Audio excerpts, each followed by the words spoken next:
tiup sepertinya Kan suaranya kecerdasan itu dapat diaktifkan. Suara saya kedengaran Bapak Ibu? tadi putus-putus.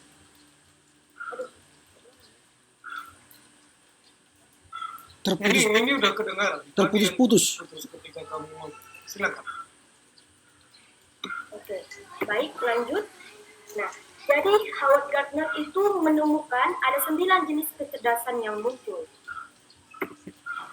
Yang pertama itu ada kecerdasan verbal linguistik, ini kecerdasan bahasa yang berhubungan dengan kegiatan membaca, menulis, dan lain. Yang kedua itu ada kecerdasan logikal matematika, yaitu kecerdasan berpikir ilmiah yang berhubungan dengan angka-angka, berhitung, menalar, dan berpikir logis. Terus ada kecerdasan visual spasial, yaitu kecerdasan yang berhubungan dengan seni, menggambar, atau mendesain. Selanjutnya ada kecerdasan kinestetik tubuh, yaitu kecerdasan yang berhubungan dengan kemampuan menggunakan tubuh seperti menari, berolahraga, serta berkaitan dengan kemampuan gerak. Juga kecerdasan ritme musikal, yaitu kecerdasan mengenali personal, yaitu kemampuan individu untuk bekerja sama, memiliki kepekaan sosial yang tinggi. Ada juga kecerdasan intelek sendiri secara mendalam dan berhubungan dengan refleksi diri sendiri atau kecerdasan dan kontrol emosi. Lanjut, Howard Gardner juga menemukan adanya kecerdasan naturalistik di dalam diri manusia, yaitu kemampuan mengenali berbagai spesies flora dan fauna. Dan juga ada kecerdasan spiritual, yaitu kemampuan seseorang dapat mengenali dan memahami diri sepenuhnya, mencari elemen-elemen pengalaman kesucian, kerohanian yang bermakna dan bernilai. Namun ada juga dia tokoh Daniel Goleman, dia mengatakan ada juga satu kecerdasan yang terdapat di dalam diri manusia, yaitu kecerdasan emosional, yaitu kecerdasan memahami perasaan orang lain dan menuntun pada kemampuan untuk mengukur perasaan-perasaan diri sendiri. Dan sampailah pada akhirnya teori kecerdasan ini menjadi perhatian masyarakat, bukan hanya berkembang di dalam wilayah psikologi, melainkan berkembang di dalam wilayah edukasi, yaitu pendidikan. Dan akhirnya ini dicoba, diantaranya itu sudah dipakai di Amerika, India, Singapura, dan sampailah di Indonesia. Dan saat ini ada tokoh inisiatif yang saat ini dia mengembangkan ini menjadi MIR, yaitu Multiple Intelligence Research. Lanjut, ternyata multiple intelligence itu dapat kita temukan di dalam Alkitab. Namun untuk memahaminya terlebih dahulu saya memahami manusia sebagai ciptaan Allah, di mana manusia adalah ciptaan Allah yang serupa dan segambar dengan Allah atau imago Dei yang terdapat di dalam Kejadian 1 ayat 26 sampai 27. Manusia juga memiliki roh dan jiwa. Manusia memiliki tubuh, perasaan, kehendak, suara, hati, jiwa, dan roh. Dan kita tahu bahwa roh manusia itu adalah roh Allah sendiri yang diam di dalam diri manusia. Dan tubuh itu berkaitan dengan panca indera daripada manusia. Jiwa itu juga terkait dengan pikiran, akal, emosi, perasaan, dan kehendak manusia. Karena itu, manusia adalah ciptaan Allah yang sangat istimewa. Istimewa dalam arti Allah membekali setiap potensi di dalam diri manusia, kemampuan berkomunikasi, berpikir, merasakan, dan dapat melakukan sesuatu. Artinya manusia itu dapat menciptakan sesuatu. Jadi melihat itu, benarlah bahwasannya Allah memberikan suatu kemampuan kepada manusia, karena manusia adalah ciptaan Allah yang sangat istimewa. Dan untuk menguji daripada benar bahwasannya Alkitab menjelaskan multiple intelligence ada di dalam Alkitab, saya melihatnya di dalam tokoh Alkitab itu yang pertama ada Adam. Nah, Adam ini adalah manusia pertama yang diciptakan Allah, diberi budi pekerti yang tinggi, yang menaklukkan ciptaan Allah di bawah kuasanya, mempunyai intelijensi yang tinggi, mampu memberi nama kepada seluruh ciptaan. Kita dapat temukan di dalam Kejadian 2 ayat 20. Juga Bapak Abraham, ini adalah bapak orang percaya.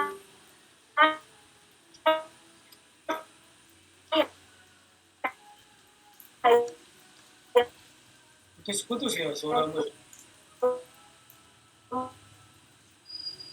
mengakui segala, namun memiliki intelijensi. Lanjut, ada Daud. Daud dikenal dengan kemahirannya dalam memainkan kecapi, juga memiliki kemampuan dalam memimpin bangsa Israel. Begitupun Daniel. Daniel seorang yang sangat setia dengan Allah. Daniel dikenal dengan spiritualnya yang tinggi terhadap Allah. Dan yang terakhir juga saya melihatnya dari sosok Yesus Kristus, di mana Yesus ini adalah Tuhan Allah yang sangat sempurna dalam memberikan contoh teladan. Alkitab menjelaskan bahwa Yesus adalah seseorang yang intelijen, cerdas di dalam segala sesuatunya. Itu bukanlah kurikulum, bukanlah bidang studi, melainkan ini itu adalah strategi pembelajaran berupa rangkaian aktivitas belajar yang merujuk pada indikator hasil belajar yang sudah ditentukan dalam silabus. Baik, saya ingin supaya menyingkat waktu, saya langsung masuk ke latar belakang masalah. Jadi penelitian skripsi saya ini saya lakukan di sekolah SMP Nila Harapan, khususnya kelas 9. Dan bukan secara kebetulan saya juga melakukan PPL di sekolah tersebut. Puji Tuhan, saya sudah cukup mengenal banyak murid di sana dan kami sudah berinteraksi cukup dalam. Jadi penulisan skripsi ini dilatar belakangi oleh masalah yang terjadi di dalam pembelajaran pendidikan agama Kristen. Dan masalah yang saya temukan adalah masalah yang cukup umum, yang saya tuliskan di dalam identifikasi masalah. Di dalam skripsi saya buat ada 6, namun di sini saya persingkat menjadi 3, namun memberikan 6. Yang pertama itu rendahnya minat belajar peserta didik dalam pembelajaran PAK. Yang kedua, peserta didik kurang antusias dalam mengikuti proses pembelajaran PAK. Yang ketiga, kurangnya aktivitas dan kreativitas guru dalam menggunakan metode dan model belajar. Guru hanya nyaman dengan satu metode mengajarnya saja, yaitu metode ceramah. Dan melihat ini, saya berusaha memberikan siswa motivasi dalam belajar. Adapun beberapa siswa yang saya panggil untuk saya wawancarai apa yang terjadi, kenapa siswa tersebut tidak menunjukkan antusiasnya dalam mengikuti pembelajaran pendidikan agama Kristen. 1 menit. Tinggal 1 menit. Baik, Bu. Nah, jadi dalam pengumpulan data saya menggunakan metode penelitian kepustakaan dan penelitian lapangan. Di sini metode penelitian saya adalah metode kuantitatif, dan dalam pengolahan datanya saya menyebarkan angket dan memperoleh jawaban. Angket tersebut terdiri dari 5 aspek yang telah tertera di dalam PPT saya. Dan angket itu memberi nilai. Yang pertama itu, nilai dari angket yang pertama itu sangat baik dengan nilai 3,45. Yang kedua itu dengan nilai 3,03 kategori baik. Dan yang ketiga itu dengan nilai 3,24 kategori baik. Yang keempat itu dengan nilai 3,40 dengan kategori sangat baik. Dan yang terakhir itu dengan nilai 3,3 kategori sangat baik. Dan nilai rata angket saya itu 3,33 dengan kategori sangat baik. Nah, jadi di dalam pembuktian hipotesa, benarlah bahwasannya jika strategi pembelajaran multiple intelligence diterapkan dalam pembelajaran PAK, maka minat belajar siswa akan meningkat pada kelas 9 SMP 8. Karena analisa menunjukkan bahwa hasil rata-rata dari seluruh aspek dalam penelitian adalah 3,33 dengan kategori sangat baik. Hal ini membuktikan bahwa ada kesesuaian antara hipotesa dengan hasil temuan penelitian, sehingga hipotesa yang diajukan dapat diterima dengan kebenarannya. Maksudnya jawaban Pak, dalam penelitian saya menemukan 2 yang saya temukan di dalam penelitian saya. Yang pertama itu meningkatnya minat belajar siswa. Yang kedua itu metode mengajar pendidikan agama Kristen. Nah, di dalam yang pertama ini meningkatnya minat belajar siswa, Pak memandang naradidik itu sebagai manusia yang istimewa, berbakat dan memiliki potensi yang sudah dilengkapi oleh Allah. Di dalam pembelajaran Pak, guru haruslah memiliki gaya mengajar yang menarik, yang dapat membangkitkan minat belajar siswa untuk antusias dalam memaknai setiap pembelajaran Pak. Dan di dalam metode mengajar pendidikan agama Kristen, Pak memandang bahwa metode mengajar bertujuan supaya pembelajaran dapat diserap, dipahami oleh siswa. Penggunaan metode dapat mempermudah guru menyampaikan materinya. Guru Pak harus bisa meneladani Yesus sebagai guru yang ideal, yang sangat sukses dalam mengajar metode belajarnya dan mampu menarik perhatian bahkan minat daripada pendengarnya. Refleksi teologis, Jadi tujuan pembelajaran PAK adalah membawa siswa mengalami perjumpaan dengan Kristus. Terpanggilnya guru PAK ialah dapat menjalankan amanat agung Tuhan Yesus, yaitu sebagai landasan daripada calon guru PAK juga menerapkan ini di dalam Matius 28 ayat 19 sampai 20. Tugas guru PAK membuat siswa untuk belajar dan mengalami perubahan yang melibatkan segi rohani, emosi, tingkah laku, dan juga keterampilan. Dan di dalam kesimpulan dan saran, di mana kesimpulan dalam penulisan skripsi ini disesuaikan dengan tujuan penelitian. Yang pertama itu menyimpulkan arti PAK dan pembelajaran PAK. Yang kedua itu menyimpulkan arti strategi pembelajaran ini. Dan yang ketiga itu mengetahui faktor-faktor. Sudah cukup. Ya, Bu? Sudah cukup. Terlalu cukup. Sudah cukup? Oke, Bu. Baik, baik Bu. Oke, Bu. Baik, terima kasih, Bu. Saya kembalikan kepada Ibu. Baik, sesuai dengan jadwal kita, diberikan kesempatan kepada Pak Edward. Kami persilakan.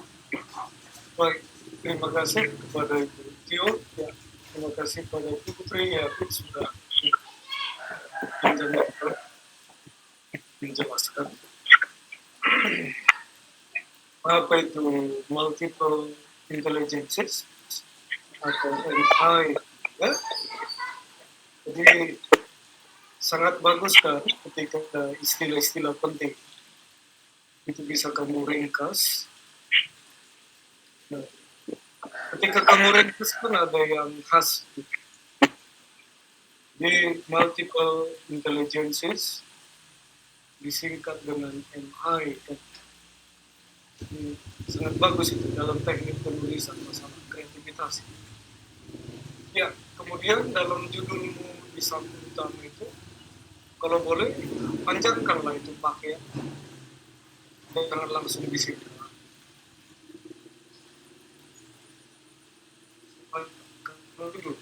Ya, baru SPD S, PG. Sebenarnya penulisan bahasa Indonesia yang benar seperti apa? Ya, kemudian untuk koreksi juga, setiap kali kamu menyebut judulnya, huruf besarkan. Di lembaran-lembaran berikut, bedanya judul dengan subjudul, ya judul itu setiap kali kamu sebut huruf besarkan semua. Seperti di halaman lembaran pernyataan kan, lembaran persetujuan, lembaran pernyataan. Jadi ada bedanya. Bahkan saya melihat subjudulmu malah lebih penting karena kamu cetak tebal subjudulmu, tapi judulmu malah tidak ada apa-apa. Itu masalah strategi, teknik. Ya, untung kata huruf tidak bicara kan. Kalau bicara dia marah. Kenapa kau anggap kecil saya? Ya, kemudian dalam kata pengantar juga tolong cek ya.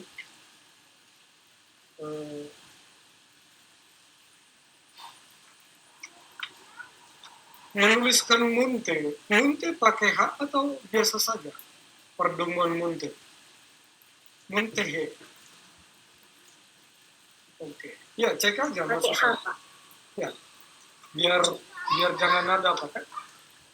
Ya, kamu bermasalah ada dalam penulisan gelar.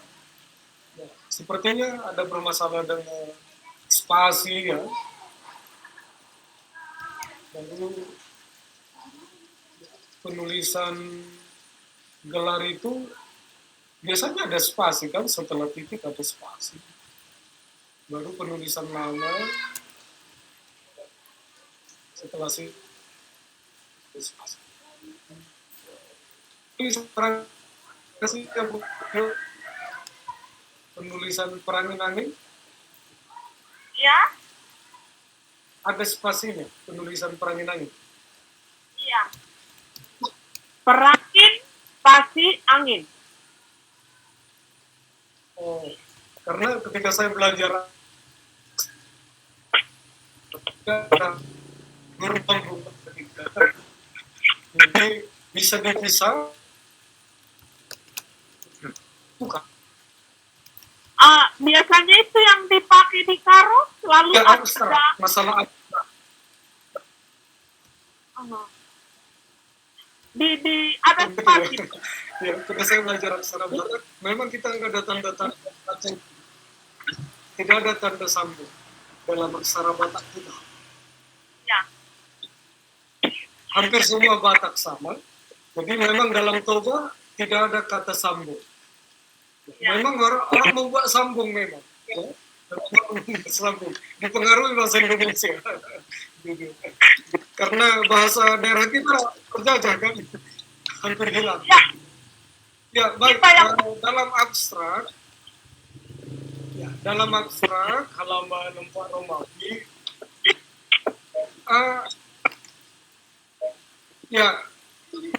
ini memang perlu catatan bagi kita juga, Bapak Ibu. Dan jika ada alinea dalam abstrak, itu tidak lagi abstrak. Itu menggiring supaya melihat alinea itu kita diarahkan ke paragraf tertentu, bab-bab tertentu. Jadi abstrak itu bahkan paragrafnya pun tidak ada. Karena dengan membaca kalimat kata yang dibatasi itu, orang tergambarkan banyak hal, banyak khayalan, akhirnya tadi itu lihat ke Farisi. Itu masalah logika. Abstrak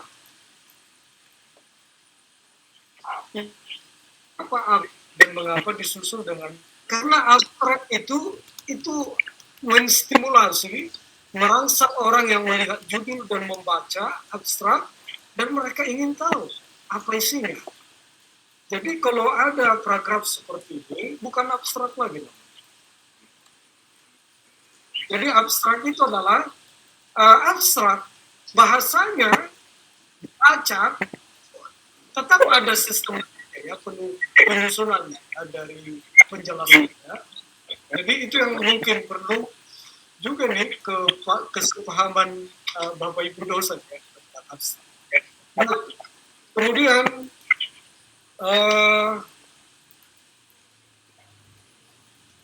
ketika saya lihat di bab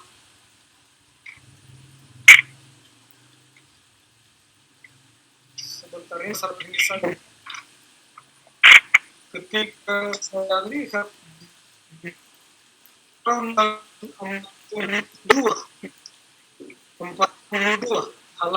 42,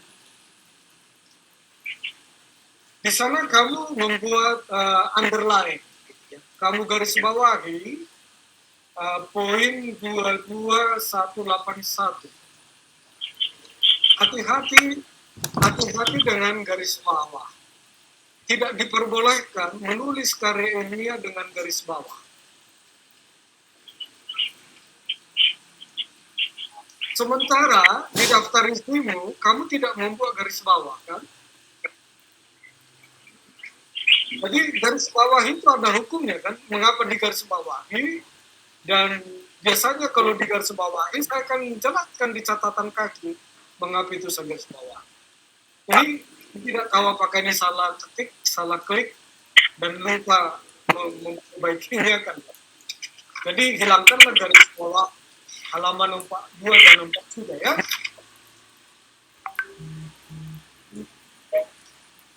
Ya, sampai ke halaman setelah kerusakan ya, halaman lampiran. Itu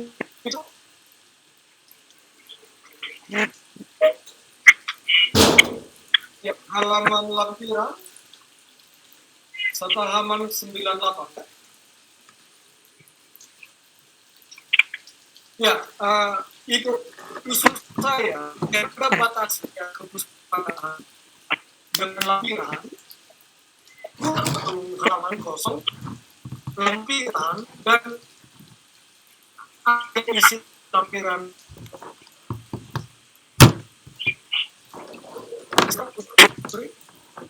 Suaranya putus-putus, Pak.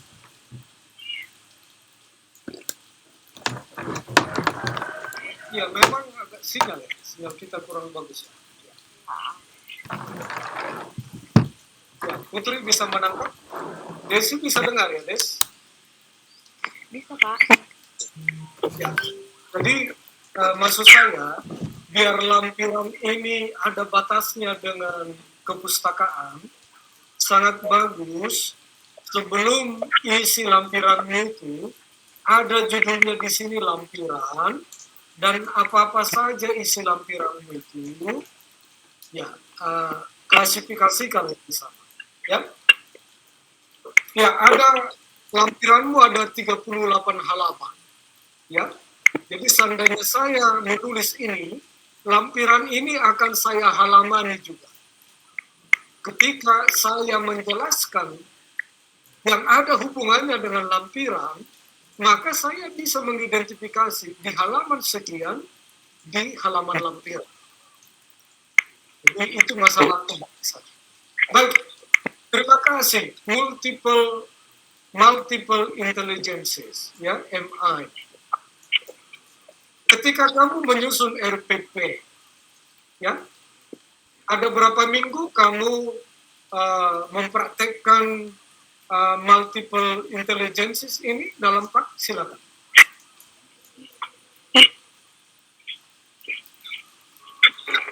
Dipersilakan ini, Bu. Ya, silakan. Baik. Jadi selama saya penelitian, Pak, itu ada waktu 1 bulan saya berada di sekolah. Tapi memang puji Tuhan sebelumnya memang saya sudah kenal dengan narasi didiknya. Jadi semenjak saya PPL di situ pun saya sudah berusaha menerapkan multiple intelligence ini tadi. Dan sudah terampil di dalam RPP saya ada 6 model pembelajaran yang saya terapkan di dalam pembelajaran PAK. Dan itu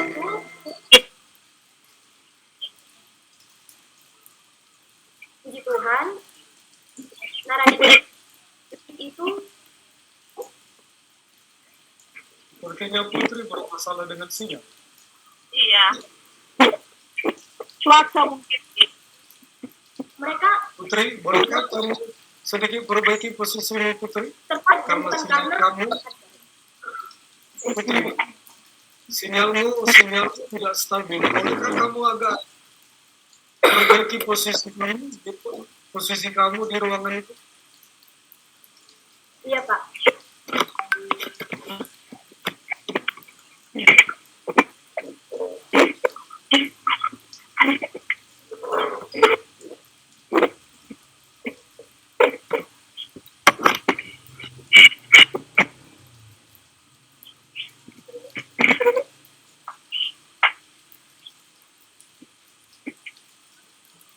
Ya, baik. Jadi, selama saya menerapkan multiple intelligence ini, ada beberapa model pembelajaran yang saya pakai, Pak. Yang pertama itu ada model pembelajaran auditori intelektual refleksi. Dan model ini diterapkan di mana siswa belajar dan bekerja dalam kelompok kecil. Dan juga ada model competence. Dan di sini pembelajaran di mana siswa itu saya suruh melengkapi beberapa paragraf yang saya susun dari ayat-ayat Alkitab. Dan di sini puji Tuhan, memang respon daripada siswa itu cukup antusias dan mereka tertariknya lagi kalau misalnya model pembelajaran yang saya terapkan itu harus keluar dari kelas begitu. Tapi memang saat itu situasinya dibatasi oleh pihak sekolah karena saya juga kan PPL dalam situasi COVID-19. Jadi waktu di situ pun terbatas dalam memberikan pengajaran yang tadinya waktu untuk mengajar itu ada 60 menit, terpangkas dia setengah jam menjadi 30 menit. Dan ada lagi model pembelajaran yang terapkan itu ada habit forming. Ini lebih pembiasaan mereka saya suruh di mana siswa di situ sebenarnya kalau dilihat dari tingkah lakunya mereka mereka itu cukup cuek, itu mungkin karena nggak diarahkan, nggak tahu juga, itu mungkin terbawa dari lingkungannya di rumah, dan mungkin nggak dipacu, nggak diberi stimulus di dalam sekolah tersebut. Dan namun saya berusaha untuk membilangkan, mengajari mereka supaya mereka itu dapat memberikan kebiasaan dalam ya contoh hal kecil itu kayak menegur guru, memberi sapa, dan juga bersikap berdoa. Nah, kalau sikap berdoa mereka itu kurang, kebanyakan main, karena juga di sini saya meneliti itu remaja. Karena remaja ini kan agak jahil kan, bagaimana tahu doa sendiri itu. Dalam presentasi apa tuh? Saya multiple intelligence. Ini lebih dulu baru minat belajar atau minat belajar dulu baru model ini? Karena dalam mereka, Pak. Nah, minat belajar memang sih sebenarnya landasan daripada saya memandang naradidik itu ya mereka layak diberikan pengajaran yang pantas kayak gitu, naradidik itu tersebut. Nah, jadi akhirnya saya lebih juga melihat akhirnya saya melihat bahwasannya ini itu didasari dari minat belajarnya tadi. Nah, kalau dibilang minat pemahaman saya kan Pak dalam mengerjakan skripsi ini, bahwasanya minat itu dipacu oleh dua faktor, internal dan eksternal. Dan di dalam sekolah kan yang mempengaruhi naradidik untuk membangkitkan minat belajarnya, yang paling penting adalah peran guru. Nah, jadi guru tersebutlah yang harusnya yang dapat memberikan paling tidak persenannya lebih banyak membangkitkan minat belajar naradidik tadi. Jadi melalui apa?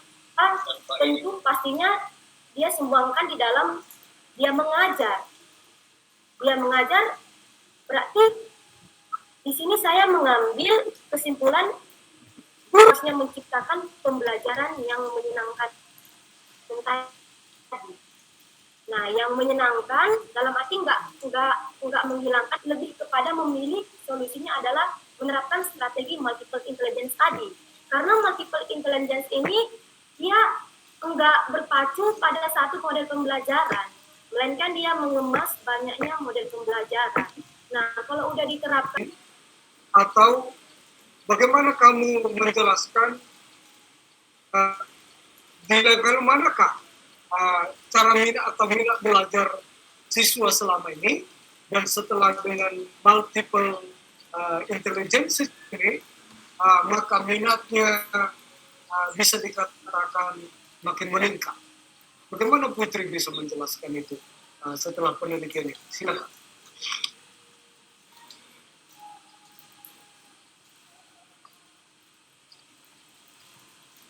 Sepertinya Putri bermasalah dengan silakan. Bisa mendengar Putri? ya Pak. Baik, saya akan tanggapi. Iya Pak. Jadi dalam mengumpulkan kebenaran daripada rendahnya minat belajar siswa di SMP Nila Harapan, itu juga karena juga saya melibatkan diri untuk melakukan wawancara kepada siswa Pak. Jadi itu memang terjadi di dalam ruangan perpustakaan, dan ketika itu saya bertanya kepada mereka, Nak, kenapa tadi Ibu lihat kalian belajar sama Bapak pendidikan agama Kristen di situ, kalian sebenarnya nggak serius mengikutinya. Terus mereka menjawab seperti ini, Pak. Itulah tadi landasan saya berbicara, ya kayak mana mau semangat belajar, Bu? Kalau gurunya aja pun ya cuma berceramah, itu nanti dikasihnya kami tugas, kami kerjakan. Kalau nggak dikerjakan nanti diancam nilai kami. Dan kayak gitu terus berlalu di dalam kelas itu, kayak gitu terus sama mereka ketika belajar. Nah, jadi mereka kalau nggak dikerjakan tugas, bagaimana saya membuat nilai?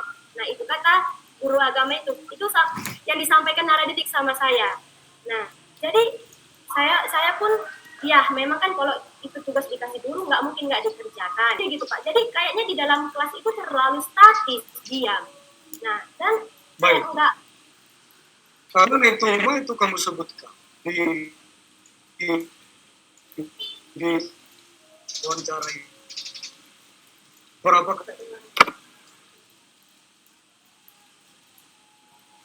di halaman berapakah itu kamu sebut kalau kamu mewawancarai siswa-siswa itu?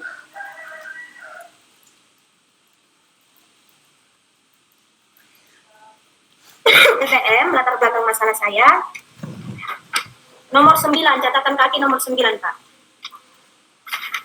Mulai dari di halaman 3, Pak. Biar ini makin akurat.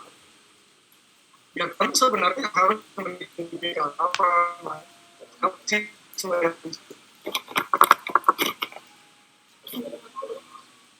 identifikasi, ya. Identifikasi wawancara itu, ya. Tidak boleh hanya langsung begini saja wawancara dengan siswa. Siapa dia? Siapa dia? Ya. Baik.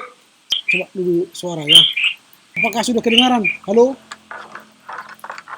Waduh, saya pakai apa dulu? Pak Erfat, tolong suara. Halo? Apakah sudah kedengaran? Halo? Halo? Halo? Halo? Halo?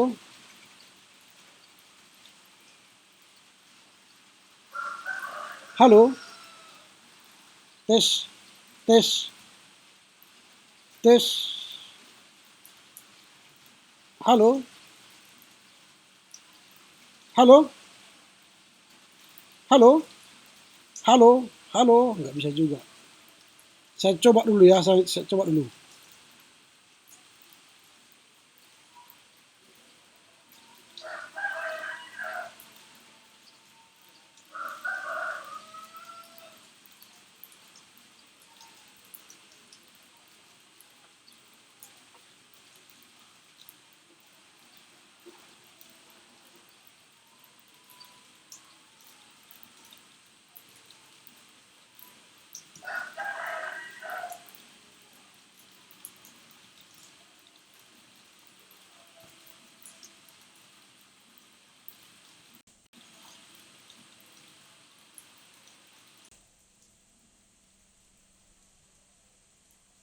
Halo, tes, halo, oke, iya, terganggu sekali. Oke, baik. Apa yang disampaikan oleh Bang Edward Sinaga soal abstrak tadi, memang kita belum memiliki ketetapan soal ini, tetapi kalau kita baca nanti misalnya bahwa kita memiliki 3 paragraf itu, misalnya di sini ada contoh ya, baru nanti ada di sini paragrafnya berapa itu ada dibuat. Tetapi kalau untuk jurnal memang dia hanya 1 paragraf kalau untuk jurnal. Tetapi kalau untuk penulisan tesis, skripsi, disertasi itu harus ada paragrafnya, itu ada aturan mainnya. Tetapi di kampus kita memang belum ada aturan itu, sehingga kita harus perbincangkan itu nanti. Tapi kalau jurnal memang tidak ada paragraf, itu 1 paragraf semua, berisi 3 hal tadi, walaupun 1 paragraf tapi berisi 3 hal tadi. File ini untuk dibaca oleh Putri, nah banyak sekali catatan-catatan yang saya buat. Saya lebih fokus pada subintelligence diterapkan di Nilai Harapan, SMP Nilai Harapan, khususnya bagi siswa kelas 9. Silakan, apa kira-kira persoalan akademis yang ditemukan oleh Putri?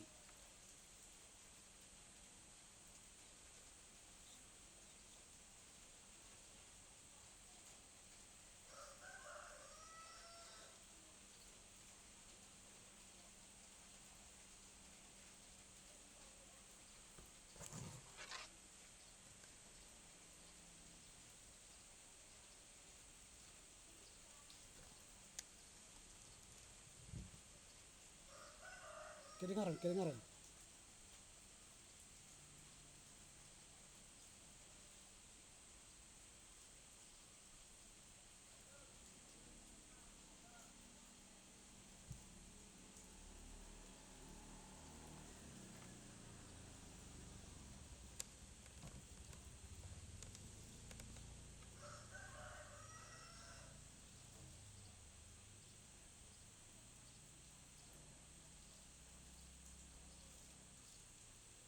ibit, tak usah lagi tulis judul bukunya. Ini banyak seperti ini, sudah saya catat itu, nanti dilihatlah. Kemudian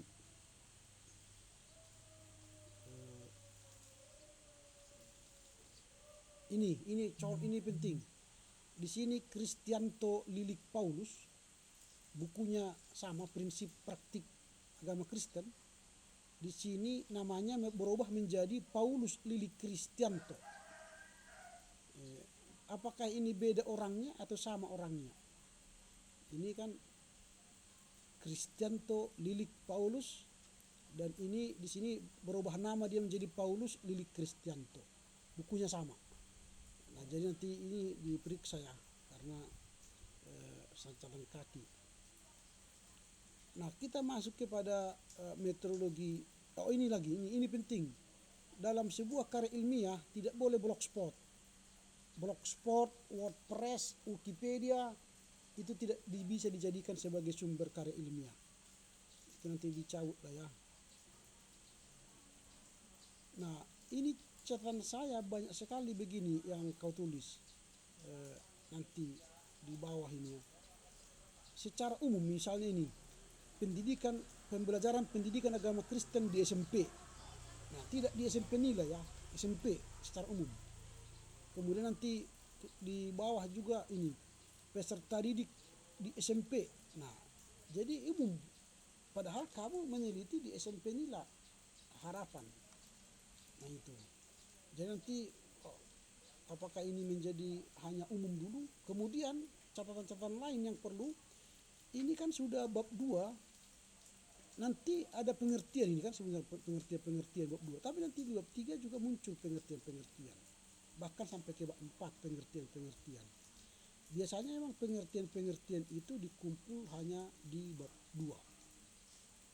Nah, tapi itu masih muncul, nanti dicoba disederhanakan lah itu. Oke. Ini. Nah, di metodologi penelitian.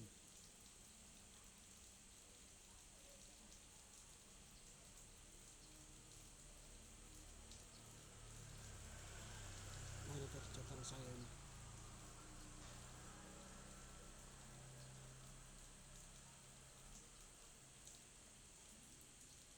Oh, berarti tidak ada, di sini tidak ada. Nah, di hasil penelitian. Nah, setelah ada hasil penelitian, lalu kamu membuktikan hipotesamu dan terbukti dengan baik, maka ada hasil. Ini saya sudah baca, dan hasilnya itu kau masukkan, bahas satu persatu hasil temuan itu bagi SMP Nila Harapan. Ini sangat bagus. Artinya ada langsung implementasi. Nah, kesimpulan dari saya, kesimpulan akhir dari penelitian ini apa? Secara ringkas.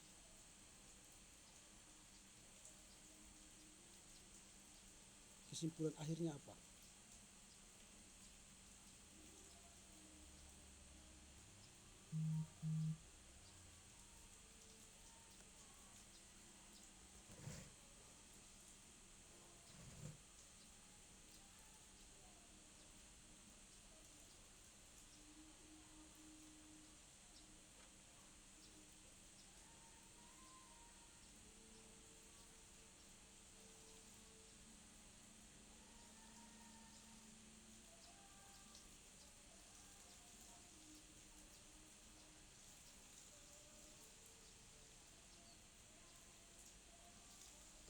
Bukan begini, Rizky, Putri, begini, penelitianmu setelah kau lakukan, halo, tes, apakah sudah kedengaran? Halo, tes, sudah dengar? Sudah, tes, sudah ya, oke, baik. Nah gini, hasil penelitian itu ialah begini. Misalnya setelah kamu melakukan penelitian di SD Nila Harapan, lalu minat belajar siswa kelas 9 tidak bagus, lalu kau tawarkan MI. Lalu setelah ditawarkan beberapa kali pertemuan kau lakukan, lalu hasilnya bagaimana? Nah, murid itu misalnya belajar dengan baik dengan menggunakan metode MI. apa namanya kesimpulannya. Jadi kesimpulannya tidak begitu panjang karena kesimpulannya ialah jawaban atas pertanyaan penelitianmu di bab 1 dan pertanyaan penelitianmu di rumusan masalah itu, sehingga tidak begitu panjang. Sehingga dibuatlah sebuah kalimat yang menunjukkan bahwa kamu melakukan penelitian dan ada hasilnya secara ringkas. Itulah kesimpulan. Demikian dari saya, Bu ST. Terima kasih.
Amin.